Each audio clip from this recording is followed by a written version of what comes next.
পুনর্বাসন সহায়তা, কৃষিপণ্য সংরক্ষণ, প্রক্রিয়াকরণ ও রপ্তানি, গবেষণা ও উদ্ভাবন এবং জলবায়ু পরিবর্তনের প্রভাব মোকাবেলায় স্মার্ট কৃষি কার্যক্রম বাস্তবায়নে আপনার সরকার যেই সকল পরিকল্পনা গ্রহণ করিয়াছেন তাহা কি?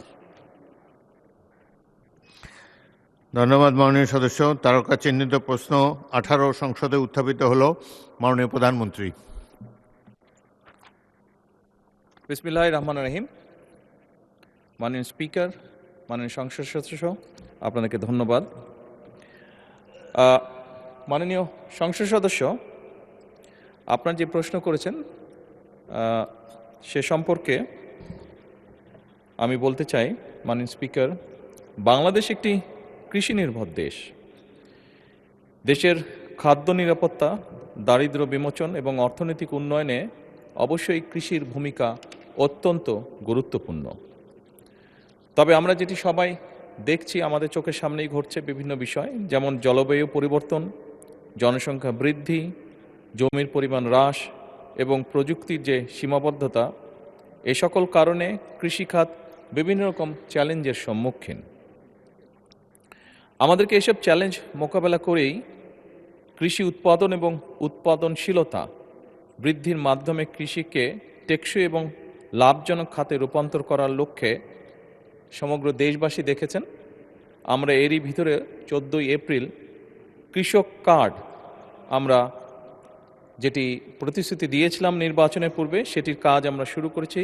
কৃষক কার্ড আমরা বিতরণ করেছি।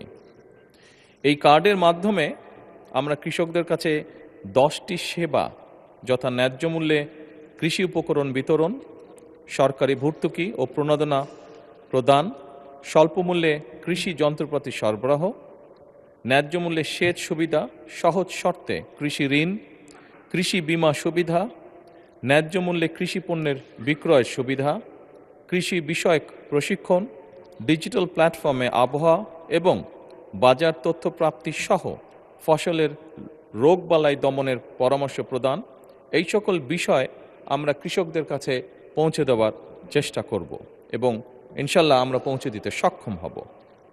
পর্যায়ক্রমিকভাবে মাননীয় স্পিকার, দেশের সকল কৃষককে আমরা এই কার্ড প্রদান করব, যার পরিমাণ প্রায় 2,75,00,000 কৃষক। মাননীয় স্পিকার, এছাড়াও কৃষির উন্নয়নে বর্তমান সরকার আরও অনেকগুলো সময় উপযোগী পরিকল্পনা গ্রহণ করেছে। আমি সকলের জানার স্বার্থে, মাননীয় সংসদ সদস্যবৃন্দ এবং দেশবাসীর জানার স্বার্থে আমি এই সংসদের গুরুত্বপূর্ণ সময়ের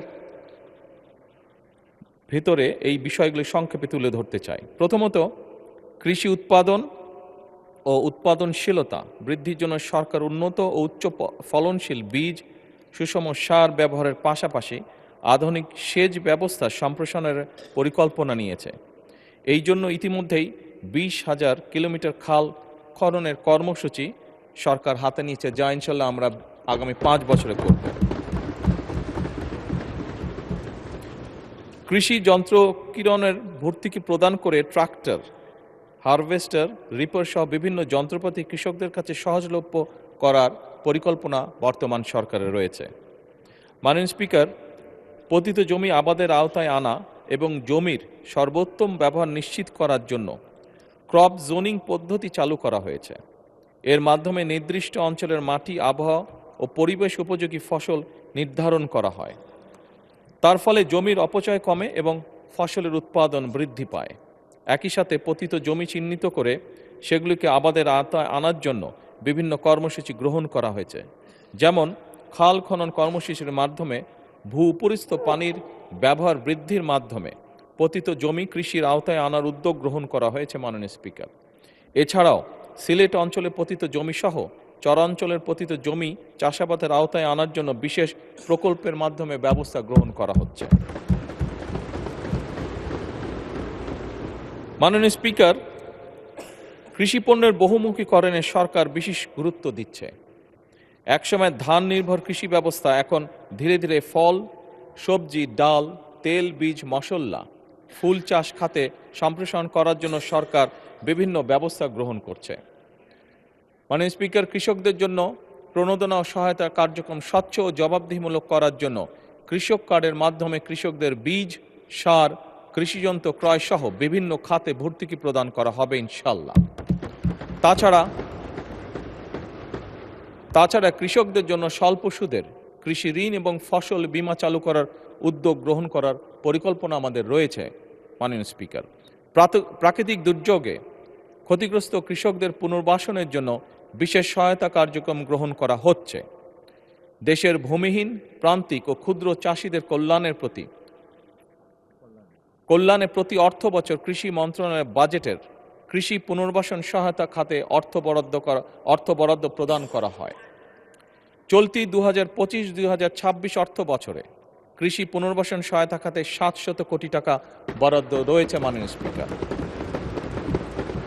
উক্ত বরাদ্দ হতে ক্ষুদ্র প্রান্তিক কৃষকদের বিনামূল্যে বীজ, সার ও অন্যান্য কৃষি উপকরণ বিতরণ বাবদ 401 কোটি 60 লক্ষ টাকা ছাড় করা হয়েছে। এর মধ্যে মাননীয় স্পিকার, এতে করে 25,22,000 ক্ষুদ্র প্রান্তিক কৃষক উপকৃত হয়েছে। মাননীয় স্পিকার, কৃষিপণ্য সংরক্ষণের লক্ষ্যে আধুনিক কোল্ড স্টোরেজ ও গুদাম নির্মাণ করা হচ্ছে। এছাড়া ফল ও সবজি সংরক্ষণের জন্য মিনি কোল্ড স্টোরেজ স্থাপন এবং পেঁয়াজ সংরক্ষণের জন্য এয়ার ফ্লো মেশিন বিতরণের উদ্যোগ গ্রহণ করা হয়েছে প্রায় 7,000। কৃষিপণ্যের রফতানির লক্ষ্যে উত্তরাঞ্চলে কৃষিপণ্য রফতানি অঞ্চল প্রতিষ্ঠা এবং ক্রয় কেন্দ্র স্থাপনের পরিকল্পনা বর্তমান সরকার নিয়েছে। মাননীয় স্পিকার, কৃষি গবেষণা উদ্ভাবনে সরকার ব্যাপক গুরুত্ব দিচ্ছে। বিভিন্ন গবেষণা প্রতিষ্ঠান যেমন বাংলাদেশ কৃষি গবেষণা ইনস্টিটিউট বারি, বাংলাদেশ ধান গবেষণা ইনস্টিটিউট ব্রি, বাংলাদেশ পরমাণু কৃষি গবেষণা ইনস্টিটিউট বিনা, এই সকলের মাধ্যমে অধিক ফলনশীল, রোগ প্রতিরোধী এবং স্বল্পমেয়াদী নতুন জাতের ফসল উদ্ভাবনের উদ্যোগও সরকার গ্রহণ করছে। মাননীয় স্পিকার, বিশেষ করে জলবায়ু সহনশীল ফসল উদ্ভাবনে জোর দেওয়া হচ্ছে, যাতে করে পরিবর্তিত পরিবেশেও কৃষি উৎপাদন বজায় থাকে। মাননীয় স্পিকার, জলবায়ু পরিবর্তনের প্রভাব মোকাবেলায় ক্লাইমেট স্মার্ট কৃষি বাস্তবায়ন করার পরিকল্পনা রয়েছে বর্তমান সরকারের। লবণাক্ততা, খরা ও বন্যা সহ সহনশীল ফসল চাষ, পানি ব্যবস্থার উন্নয়ন এবং টেকসই কৃষি প্রযুক্তি ব্যবহারের মাধ্যমে কৃষিকে পরিবেশ বান্ধব করা, কম সেচ, কম রাসায়নিক সার ও কম কীটনাশক প্রয়োগের মাধ্যমে ফসল উৎপাদন, প্রিপেইড মিটার স্থাপন এবং সেচের অল্টারনেট ওয়েটিং অ্যান্ড ড্রাইং পদ্ধতির মাধ্যমে খরাপ্রবণ অঞ্চলে ভূগর্ভস্থ পানির ব্যবহার কমিয়ে পরিবেশের ভারসাম্য রক্ষা, মোবাইল অ্যাপ যেমন খামারি অ্যাপস ব্যবহার করে স্থানভিত্তিক উপযুক্ত ফসল চাষ করে সেচ, সারসহ অন্যান্য উপকরণের সর্বোত্তম ব্যবহার, প্রিসিশন এগ্রিকালচার ইত্যাদির জন্য উদ্যোগ গ্রহণ করা হচ্ছে। মাননীয় স্পিকার, ধন্যবাদ। মাননীয় সদস্য জনাব রবিউল আউয়াল একটি সম্পূরক প্রশ্ন করতে পারেন। বিসমিল্লাহির রহমানির রহিম। মাননীয় স্পিকার, আপনাকে ধন্যবাদ। আসলে বাংলাদেশ কৃষি নির্ভরশীল দেশ। কৃষি নির্ভরতাই আমাদের মূল। এই দেশকে উপলক্ষ করে জমি সংক্রান্ত ব্যাপারে কিছু কথা বলতে চাই। মাননীয় প্রধানমন্ত্রী, আপনি একটু মনোযোগ সহকারে লক্ষ্য করবেন। আমরা যত উপকরণই দিই, যত ওষুধই দিই, বাংলাদেশে ধীরে ধীরে যে হারে জনসংখ্যা বেড়ে উঠছে, আজকে 20 কোটি লোকের সংখ্যা হয়ে দাঁড়িয়েছে, কিন্তু জমির সংখ্যা বাংলাদেশে বৃদ্ধি পায়নি। তাই মাননীয় সদস্য সরাসরি প্রশ্ন করেন। আমি সয়েল টেস্টের ব্যাপারে বিভিন্ন যে জায়গায় যে কথা হচ্ছে উন্নয়নের ক্ষেত্রে, সেই ক্ষেত্রে আমাদের জনাব তারেক রহমান যে নীতিমালা দিয়েছেন তাকে সাধুবাদ জানাই। আমি জনাব তারেক রহমানের বর্তমান প্রধানমন্ত্রী বাংলাদেশের গণ উন্নয়নের লক্ষ্য নিয়ে যিনি কাজ করছেন, বিশেষ করে কৃষি নির্ভরতা, তাকেও ধন্যবাদ জানাই। ইনশাআল্লাহ যে নীতিমালা উনি প্রয়োগ করেছেন সেই ক্ষেত্রে উনি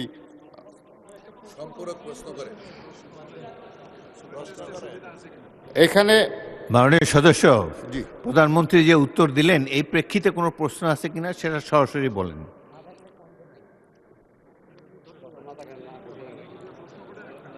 আমি আপনাকে ধন্যবাদ জানাচ্ছি এবং মাটির উর্বরতার ক্ষেত্রে কোনো সয়েল টেস্টের মাধ্যমে যদি কিছু করা যায় সেই ক্ষেত্রে কোনো ভূমিকা আছে কিনা।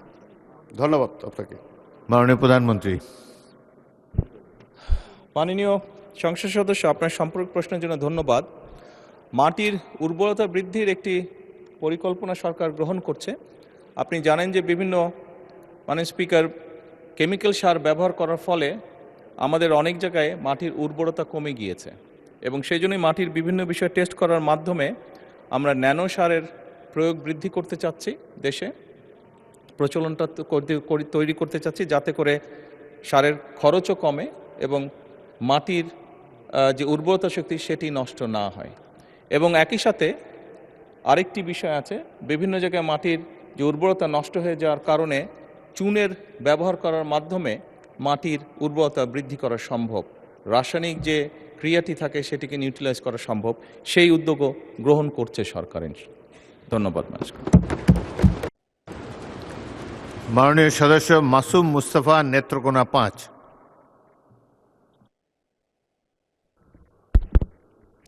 মাননীয় স্পিকার, আপনাকে ধন্যবাদ।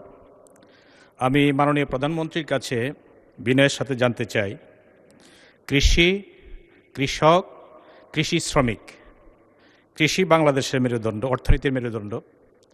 কৃষকের জন্য মাননীয় প্রধানমন্ত্রী ইতিমধ্যে কৃষক কার্ড চালু করেছেন, এজন্য ধন্যবাদ জানাই। কৃষি শ্রমিকদের জন্য, তাদের অর্থনৈতিক সমৃদ্ধির জন্য, তাদের ভাগ্য উন্নয়নের জন্য বিশেষ কোনো পরিকল্পনা নেবেন কিনা? ধন্যবাদ মাননীয় স্পিকার আপনাকে। মাননীয় প্রধানমন্ত্রী। মাননীয় সংসদ সদস্য, আপনাকে ধন্যবাদ। কৃষি শ্রমিক যারা আছেন, আমি বলেছি আমার মূল বক্তব্য উপস্থাপনের সময় আমি বলেছি যে প্রান্তিক কৃষক যারা আছেন তাদেরকে আমরা এই কৃষক কার্ড সহায়তার মধ্যে নিয়ে এসেছি এবং প্রান্তিক কৃষক বা একদম ক্ষুদ্র কৃষক যারা আছেন তাদেরকে সহায়তা যেটা আমরা দিচ্ছি সেইটার ভেতর দিয়েই আমরা কৃষি শ্রমিক যারা আছে তাদেরকে আমরা সহায়তা পৌঁছে দিতে চেষ্টা করব। তাদেরকে যেই কৃষক কার্ডের মাধ্যমে আমরা যেই অর্থনৈতিক সহযোগিতা করছি সেখান থেকেই একদম শ্রমিক যারা আছেন তারাও সেই সহযোগিতার অংশীদার হবেন। ধন্যবাদ।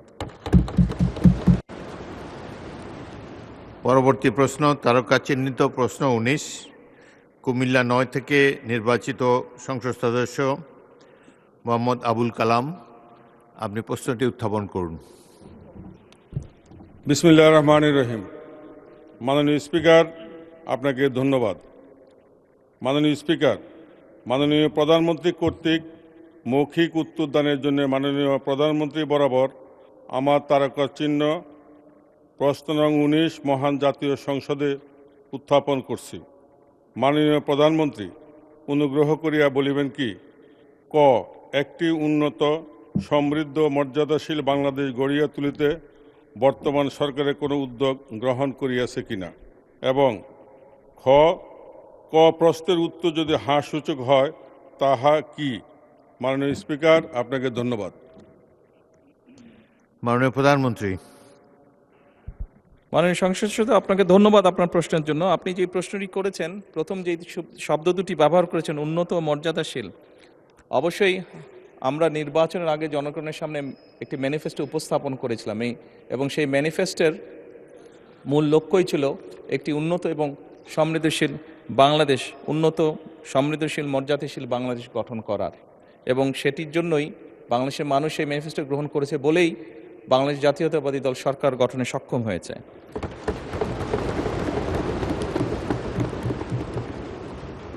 মাননীয় স্পিকার, উন্নত, সমৃদ্ধ এবং মর্যাদাশীল বাংলাদেশ গঠনের লক্ষ্যে বিএনপির যে নির্বাচনী ইশতেহারে গণতন্ত্র, সুশাসন, অর্থনৈতিক উন্নয়ন এবং মানবিক মূল্যবোধের সমন্বিত বাস্তবায়নের উপর গুরুত্ব আরোপ করা হয়েছে। এতে অবাধ ও সুষ্ঠু নির্বাচন, প্রশাসনিক স্বচ্ছতা ও জবাবদিহিতা নিশ্চিত করার পাশাপাশি অবশ্যই আইনের শাসন, মানবাধিকার ও মত প্রকাশের স্বাধীনতা প্রতিষ্ঠার কথা বলা হয়েছে। দুর্নীতি দমন, বিনিয়োগ ও শিল্পায়ন বৃদ্ধি, কর্মসংস্থান সৃষ্টি এবং মানব সম্পদ উন্নয়নের মাধ্যমে অর্থনৈতিক সমৃদ্ধি অর্জনের লক্ষ্য নির্ধারণ করা হয়েছে। একই সঙ্গে শিক্ষা, স্বাস্থ্য, কৃষি ও ও সামাজিক সুরক্ষা খাতে উন্নয়ন জোরদার করে অন্তর্ভুক্তিমূলক ও বৈষম্যহীন সমাজ গঠনের উপরে বিশেষ গুরুত্ব আরোপ করা হয়েছে।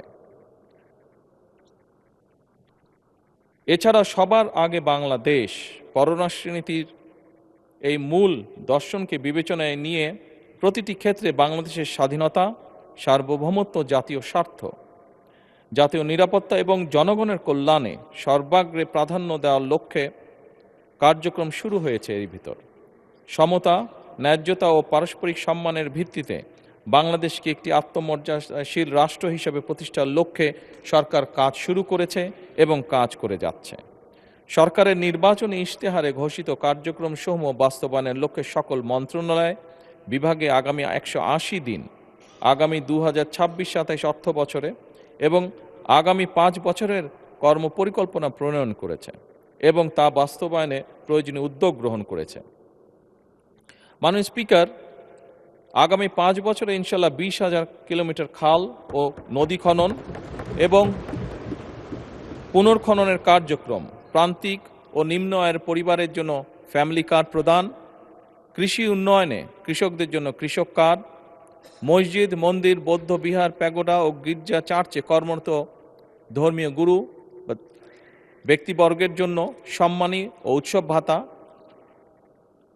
ক্রীড়াবিদদের জন্য ক্রীড়া কার্ড ও ভাতা প্রদান, 5 বছরে 25 কোটি বৃক্ষরোপণ কর্মসূচি, 10,000 টাকা পর্যন্ত কৃষি ঋণ সুদ মওকুফ সহ ইত্যাদি।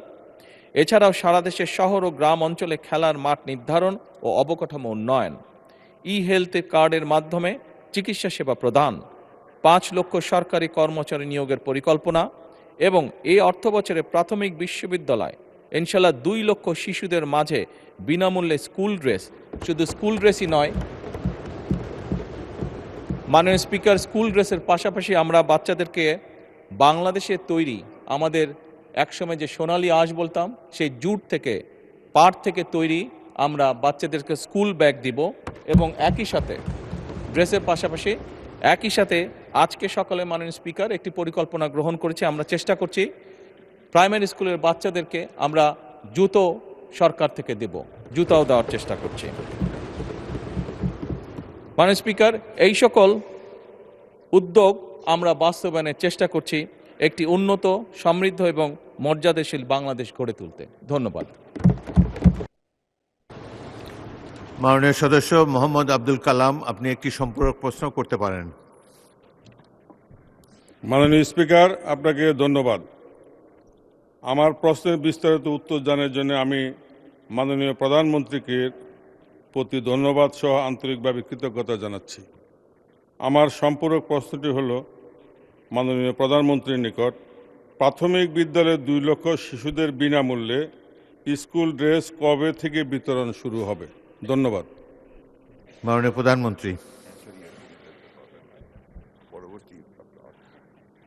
মাননীয় স্পিকার এবং মাননীয় সংসদ সহ আপনাদেরকে ধন্যবাদ আমাকে এই উত্তরটি দেবার সুযোগ করে দেওয়ার জন্য।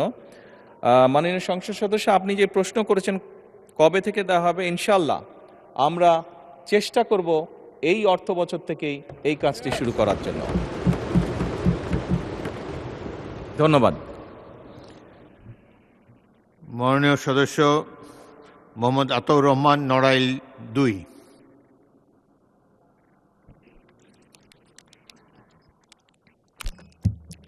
আসসালামু আলাইকুম। মাননীয় স্পিকার, আপনাকে ধন্যবাদ। আমি মাননীয় প্রধানমন্ত্রীর কাছে সবিনয়ে জানতে চাই যে আমরা যেহেতু উন্নত, সমৃদ্ধ এবং মর্যাদাশীল বাংলাদেশ গড়তে চাচ্ছি, সেহেতু আমরা কৃষি নির্ভর দেশ হওয়ার কারণে আজকে কৃষকের সুযোগ সুবিধা তাদের দোরগোড়ায় পৌঁছে দেওয়া দরকার। কিন্তু আমি ইতিমধ্যে বিগত 2 মাসে সরকারের যে কৃষি প্রণোদনা দেওয়া হয় সেই প্রদান অনুষ্ঠানে আমি 4টা অনুষ্ঠানে থেকেছি। আমি খেয়াল করে দেখেছি যে সেখানে একজন কৃষক এই প্রণোদনা নেয়ার জন্য যখন উপজেলা সদরে আসে তখন তাকে, আমার ক্ষুদ্র একটা জেলা, ছোট জেলা, সেখানে তাকে 22 কিলোমিটার পথ, 25 কিলোমিটার পথ পাড়ি দিয়ে উপজেলা সদরে আসে নেওয়া লাগে। আমি কয়েকজনের কাছে জিজ্ঞাসা করেছি যে আপনার কত টাকা খরচ হয়। তো একজন বললেন যে আমার 400 টাকা বাড়ি থেকে আসা যাওয়ার জন্য খরচ হয়। কিন্তু হিসাব করে দেখা যায় যে গ্রুপ ভিত্তিক যে বীজ প্রদান করা হয় বা সার প্রদান করা হয় তার দাম কোনো সময় 200 বা 300 টাকা। একজন লোক কৃষক ওই গ্রাম থেকে উপজেলা সদরে এসে এই কৃষি পুনর্দনা সংগ্রহ করতে যেয়ে তার যে 400 টাকা খরচ হয় এবং একদিনের শ্রমের মূল্য আরও 700 টাকা তার সারাটা দিন এখানে সংগ্রহ করতে ব্যয় হয়, তাহলে একজন কৃষকের জন্য নিশ্চয়ই এটা কোনো সুবিধার বিষয় নয়। সেজন্য আমি সবিনয়ে মাননীয় প্রধানমন্ত্রীর কাছে জানতে চাই যে কৃষকের এই প্রণোদনা তার দোরগোড়ায় পৌঁছে দেওয়ার জন্য আমরা অতি দ্রুত ইউনিয়ন ভিত্তিক এটা তাদের কাছে পৌঁছানোর জন্য কোনো ব্যবস্থা গ্রহণ করতে পারবো কিনা, মাননীয় প্রধানমন্ত্রীর ব্যাপারে পরিকল্পনা কি সেটা জানতে চাই। মাননীয় স্পিকার, ধন্যবাদ। মাননীয় প্রধানমন্ত্রী। মাননীয় স্পিকার এবং মাননীয় সংসদ সদস্য, আপনাদেরকে ধন্যবাদ। মাননীয় সংসদ সদস্য, আপনি যে প্রশ্নটি করেছেন কৃষক যে প্রণোদনা, হ্যাঁ আপনার কথাটি সঠিক, অনেক ক্ষেত্রে এরকম ঘটনা বিভিন্ন জায়গায় ঘটছে। সেজন্যই কিন্তু আমরা কৃষক কার্ডটা ইন্ট্রোডিউস করতে চাইছি, তাহলে আর কৃষককে 22 কিলোমিটার পথ পাড়ি দিতে হবে না, সেটি তার কাছে সরাসরি পৌঁছে যাবে কৃষক কার্ডের মাধ্যমে। এবং আমরা কৃষক কার্ডটি এমনভাবেই করার চেষ্টা করছি, অর্থাৎ ওই নির্দিষ্ট কৃষকের কী পরিমাণ জমি আছে, সে কী ফসল চাষ করে এবং তার জন্য কতটুকু কীটনাশক ওষুধ দরকার, কতটুকু তার সার দরকার, কতটুকু বীজ দরকার, সেটি ইনফরমেশন আমাদের কাছে থাকবে। এবং তার এলাকায় ওই ইউনিয়নের মধ্যে যেটি আপনি উল্লেখ করেছেন, সেই ইউনিয়নের মধ্যে মাননীয় স্পিকার আমরা যে সকল দোকানে এই জিনিসগুলো পাওয়া যাবে সেই দোকানে তার জন্য নির্দিষ্টভাবে বরাদ্দ থাকবে। সেই দোকানে গিয়ে তার কার্ডের মাধ্যমে তার জন্য বরাদ্দকৃত যেই সহায়তা আছে সেটি সে নিতে পারবে। আমরা সেই ব্যবস্থা থেকে ইনশাল্লাহ আগাচ্ছি। ধন্যবাদ মাননীয় স্পিকার। তারকা চিহ্নিত প্রশ্ন 20 মোহাম্মদ শওকতুল ইসলাম, মৌলভীবাজার 2 উত্থাপন করতে পারেন। মাননীয় স্পিকার, আপনাকে ধন্যবাদ। মাননীয় speaker, I am very sorry, আমার গলার অবস্থা ভালো নয়, তারপরেও আমি বলছি, আমি মহামান্য প্রধানমন্ত্রীকে নিজে এই প্রশ্ন করতে পারায় নিজেকে ধন্য মনে করছি। আমি মোহাম্মদ শওকতুল ইসলাম, 236 মৌলভীবাজার 2। মাননীয় প্রধানমন্ত্রী, অনুগ্রহ করিয়া বলিবেন কি পরিবার ও জনস্বাস্থ্য নিয়ে জনসচেতনতা বৃদ্ধিতে সরকার কি উদ্যোগ গ্রহণ করিয়াছে? ধন্যবাদ মাননীয় স্পিকার। মাননীয় প্রধানমন্ত্রী। মাননীয় সংসদ সদস্য, আপনাকে ধন্যবাদ আপনার প্রশ্নের জন্য। মাননীয় স্পিকার, আমি ছোট্ট একটি কারেকশন করতে চাই, স্লিপ অফ টাং। একটু আগে একটি প্রশ্নের উত্তরে আমি প্রাথমিক বিশ্ববিদ্যালয় বলেছিলাম, ওটি প্রাথমিক বিদ্যালয় হবে। এবং মাননীয় সংসদ সদস্যকে একটি অনুরোধ করতে চাইব, আপনি আমাকে যখন অ্যাড্রেস করেছেন আপনি মহামান্য শব্দটি মনে হয় ব্যবহার করেছেন, দয়া করে আমাকে এর পরে অ্যাড্রেস করার সময় কখনো এই কথাটি আর বলবেন না।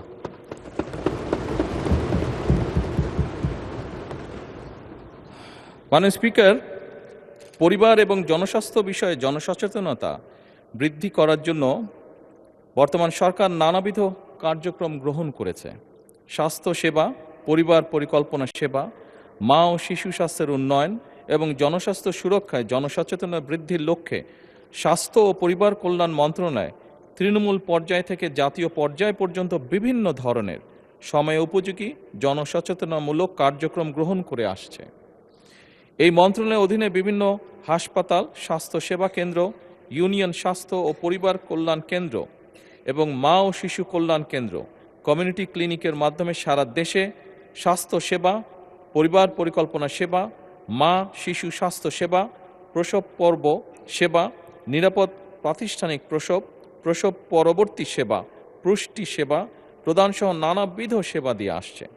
এর বাইরেও স্যাটেলাইট ক্লিনিক পরিচালনা, স্কুল স্বাস্থ্য শিক্ষা কার্যক্রম ও পরিবার সম্মেলন, কাউন্সেলিং, গণমাধ্যমে প্রচারণা সহ বিভিন্ন কর্মসূচির মাধ্যমে কিশোর কিশোরী পরিচর্যা, বাল্য বিবাহ রোধ, 20-এর আগে সন্তান ধারণ না করা, এক সন্তান থেকে পরবর্তী সন্তান ধারণের ভেতর ইন বিটুইন 2 থেকে 3 বছর বিরতি দান, নারীর প্রতি সহিংসতা রোধ সহ বিভিন্ন বিষয়ে জনসচেতনতা সৃষ্টি এবং জনগণকে উদ্বুদ্ধ করা হয়ে থাকে। এছাড়াও সংক্রামক অসংক্রামক রোগ নিয়ন্ত্রণ কর্মসূচি, জনস্বাস্থ্য বিষয়ক শিক্ষা, টেলিমেডিসিন সেবা, স্বাস্থ্য তথ্য বাতায়ন এবং মৌসুমি বিভিন্ন ধরনের রোগ প্রতিরোধের বিভিন্ন কার্যক্রম পরিচালনা করা হয়। মাননীয় স্পিকার, এছাড়াও স্থানীয় সরকার বিভাগের আওতায় জনস্বাস্থ্য প্রকৌশল অধিদপ্তর কর্তৃক স্থাপিত নলকূপসমূহে আর্সেনিকযুক্ত নলকূপে লাল রং এবং অন্যদিকে আর্সেনিক মুক্ত নলকূপে সবুজ রং দ্বারা চিহ্নিত করে তা জনগণকে পান করার সহ সকল কাজে ব্যবহারের জন্য উদ্বুদ্ধ করা হয়।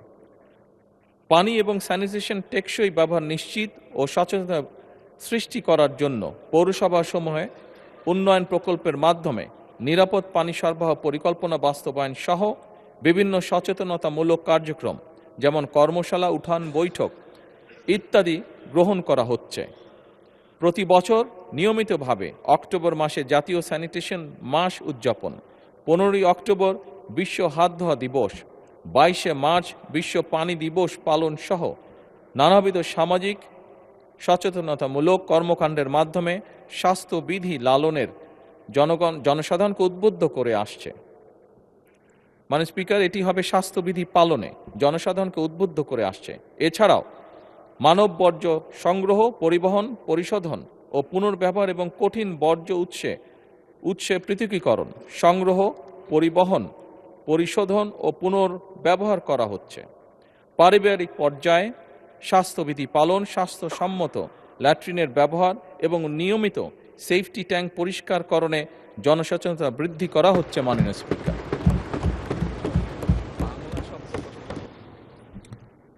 মাননীয় সদস্য মোহাম্মদ শওকতুল ইসলাম একটি সম্পূরক প্রশ্ন করতে পারেন।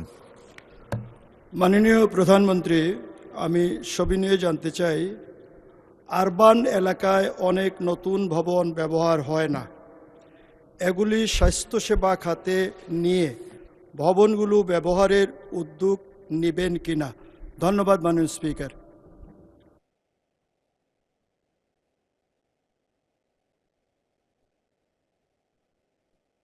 মাননীয় প্রধানমন্ত্রী। মাননীয় সংসদ সদস্য, আপনাকে ধন্যবাদ আপনার প্রশ্নের জন্য। শহর এলাকায় যে আবাসন বিল্ডিংগুলোর কথা আপনি বলেছেন, মাননীয় স্পিকার, এলজিআরডি মন্ত্রণালয়ের অধীনে এইরকম প্রায় 200-র মতন বিল্ডিং ছিল যেগুলোর কোনো ব্যবহার ছিল না। বিল্ডিংগুলি কোনোটি 5 তলা, কোনোটি 8 তলা, এরকম প্রায় 200টি বিল্ডিং আছে।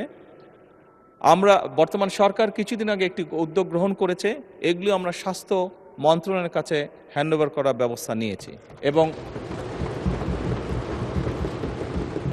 মাননীয় স্পিকার, ইনশাল্লাহ এই মাসের মধ্যে এই প্রায় 200-র মতন বিল্ডিং, 200-র একটু কম হবে মাননীয় স্পিকার, এই বিল্ডিংগুলো আমরা স্বাস্থ্য মন্ত্রণালয়ের কাছে হস্তান্তর হয়ে যাবে, এর মধ্যে প্রসেসটা কমপ্লিট হয়ে যাবে এবং খুব দ্রুতই আগামী 2 থেকে মাস 2-এর ভিতরে এইগুলো এরকম ছোট ছোট মাতৃসদন ক্লিনিক সহ শিশু এবং নারীদের চিকিৎসার জন্য এই বিল্ডিংগুলোকে উপযোগী করে গড়ে তোলা হবে। মাননীয় স্পিকার, ধন্যবাদ। ধন্যবাদ মাননীয় প্রধানমন্ত্রী। মাননীয় সদস্য সালাউদ্দিন, গাজীপুর 4।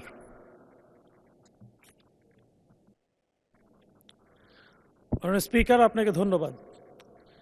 মাননীয় প্রধানমন্ত্রীর কাছে সবিনয় প্রশ্ন, হাম এই মুহূর্তে বাংলাদেশের চিকিৎসা ক্ষেত্রে একটি ক্রুশিয়াল কোশ্চেন। এখন এই মুহূর্তেও আজকে চট্টগ্রামে দেশের একমাত্র সংক্রামক রোগের চিকিৎসা কেন্দ্র, বিশেষায়িত ইনস্টিটিউট, সেটি সহ অধিকাংশ হাম শনাক্তকারী প্রতিষ্ঠান বন্ধ রয়েছে, যে কারণে এই হাম শনাক্ত করতে সকল ইনস্টিটিউটকে এবং চিকিৎসা কেন্দ্রকে ঢাকায় পাবলিক হেলথ কেন্দ্র, ন্যাশনাল পোলিও অ্যান্ড রুবেলা ল্যাবরেটরিতে পাঠাতে হচ্ছে।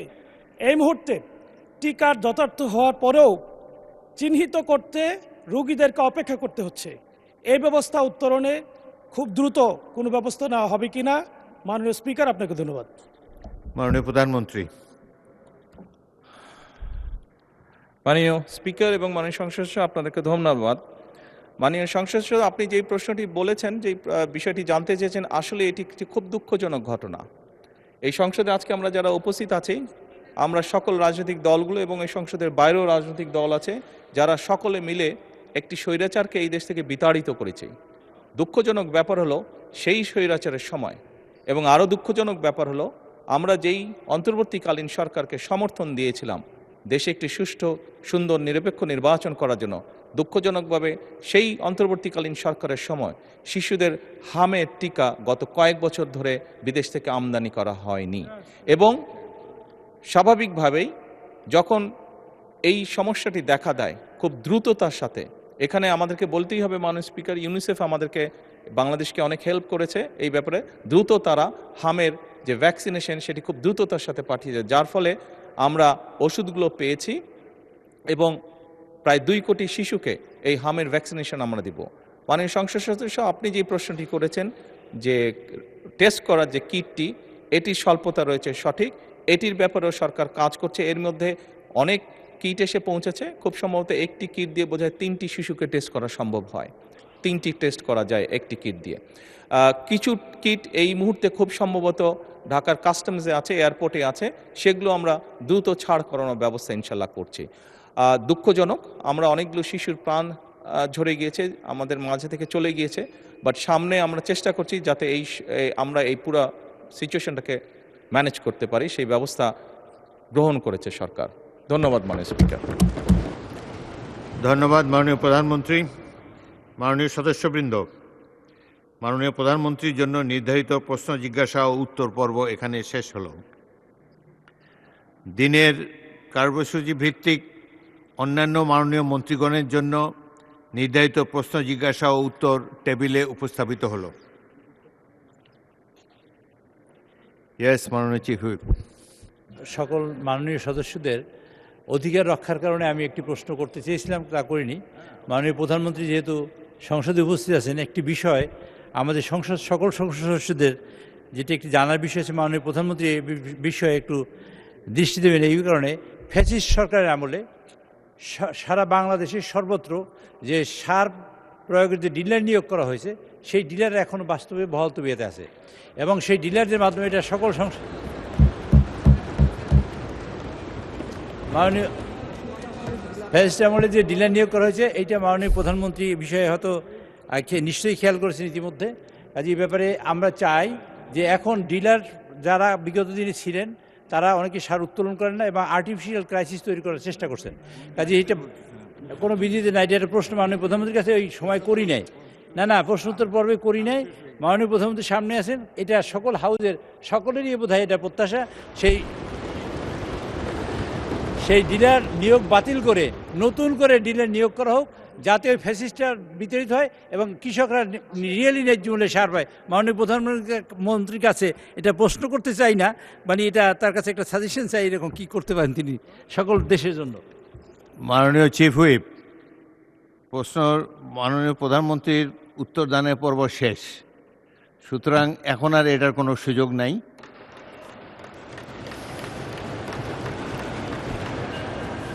তবে বিষয়টি যেহেতু গুরুত্বপূর্ণ, পরবর্তীকালে এ ব্যাপারে আপনি কি উত্তর দিতে চান? তবে এটা আজকের এর মধ্যে আসবে না, প্রশ্নোত্তরের মধ্যে আসবে না, তবুও সংসদ নেতা হিসাবে আপনি একটা বক্তব্য রাখতে পারেন। আমি সংসদ নেতা হিসাবে এটি সংক্ষেপে বলতে চাই। সংসদ নেতা হিসাবে বিধির বাইরে, এটা আমি সংসদ নেতা হিসাবে এটার উত্তর দিতে চাইছি। মাননীয় চিফ হুইপ যেটি বলেছেন, উনি যখন ওনার বক্তব্যটি উপস্থাপন করেন, আমি খেয়াল করেছি মোটামুটি পুরা সংসদ বিষয়টিকে ওয়েলকাম করেছেন। এ ব্যাপারে যদি পুরা সংসদের সম্মতি থাকে, নিশ্চয়ই সরকার দ্রুত এই ব্যবস্থা গ্রহণ করবে। ধন্যবাদ মাননীয় স্পিকার। ধন্যবাদ মাননীয় প্রধানমন্ত্রী।